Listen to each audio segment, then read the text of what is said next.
Hello guys, welcome to my YouTube channel.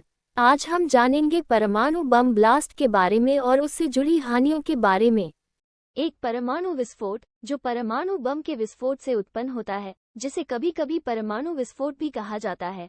इसमें गर्मी, प्रकाश, वायु दबाव और विकिरण की तीव्र नाड़ी या तरंग उत्पन्न करने के लिए परमाणुओं का जुड़ना या विभाजित होना, जिसे सम्मिलन और विखंडन कहा जाता है, शामिल होता है। ये हथियार बेहद विनाशकारी हैं और एक बम में लाखों लोगों को मारने और पूरे शहरों को नष्ट करने की क्षमता है। हथियार परमाणुओं के नाभिक में संग्रहित ऊर्जा को छोड़कर काम करते हैं। अपेक्षाकृत कम मात्रा में ऊर्जा की विशाल मात्रा में जारी किया जा सकता है। परमाणु बम का असर कितने किलोमीटर दूर तक होता है? दोस्तों, परमाणु बम जहां गिरता है वहां से 0.79 किलोमीटर तक सब कुछ तबाह हो जाता है। इसके अलावा एयर ब्लास्ट 1 में 3.21 किलोमीटर तक सब कुछ तबाह हो जाता है और इसका असर 10.5 किलोमीटर तक होता है। परमाणु हथियार एयरबस्टिंग आग के गोले को जमीन को छूने से रोककर वाष्पीकृत होने वाले और रेडियोधर्मी मलबे के बादल में खींचे जाने वाले मलबे की मात्रा को सीमित करके गिरावट को भी कम करता है। यदि संभव हो तो बाहर से हवा लाने वाले पंखे, एयर कंडीशनर और फोर्स्ड एयर हीटिंग इकाइयों को बंद कर दें। खिड़कियां और दरवाजे बंद कर दें। फायरप्लेस डैम्पर्स बंद करें। एक केटी बम के लिए इस वांछित गंभीर ग्राउंड रेंज विनाश को अधिकतम करने के लिए विस्फोट की इष्टतम ऊंचाई 0.22 किलोमीटर है। 100 केटी के लिए 1 किलोमीटर और 10 माउंट के लिए 4.7 किलोमीटर। साइंस के एक अनुमान के अनुसार 1000 किलोटन के परमाणु विस्फोट से 5 मील दूर तक तीसरी डिग्री की जलन, 6 मील दूर तक दूसरी डिग्री की जलन और 7 मील दूर तक पहली डिग्री की जलन पैदा हो सकती है। 53 मील दूर तक के लोग भी अस्थायी अंधेपन का अनुभव कर सकते हैं।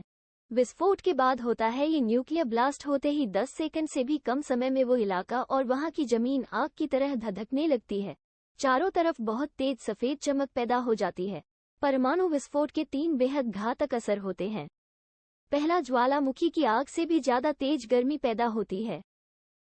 जमीन के ऊपर परमाणु विस्फोट के तुरंत बाद मलबा और मिट्टी रेडियोन्यूक्लाइड के साथ मिल सकती है। यह मिश्रण हवा में ऊपर भेजा जाता है और फिर वापस पृथ्वी पर गिरता है।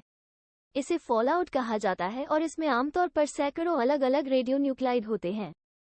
हथियार की ऊर्जा जिस मात्रा में फैलती है वो दूरी के घन के अनुसार भिन्न होती है, लेकिन नष्ट किया गया क्षेत्र दूरी के वर्ग के अनुसार भिन्न होता है।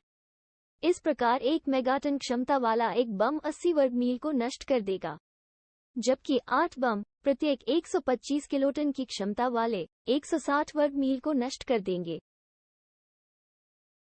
जार बोम्बा, रूसी में का बोम्बा, सोवियत RDS-220, रिद 220, हाइड्रोजन बम, कोड नाम वान्या, का पश्चिमी उपनाम है।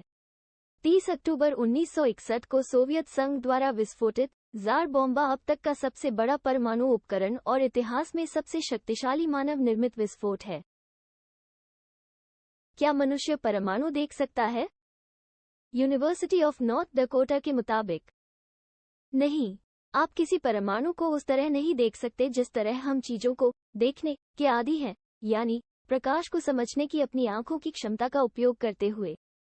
ओनसेल ने कहा कि एक परमाणु दृश्य प्रकाश तरंगों को विक्षेपित करने के लिए बहुत छोटा है, जिसका अर्थ है कि यह सबसे शक्तिशाली प्रकाश केंद्रित सूक्ष्मदर्शी के नीचे भी दिखाई नहीं देगा।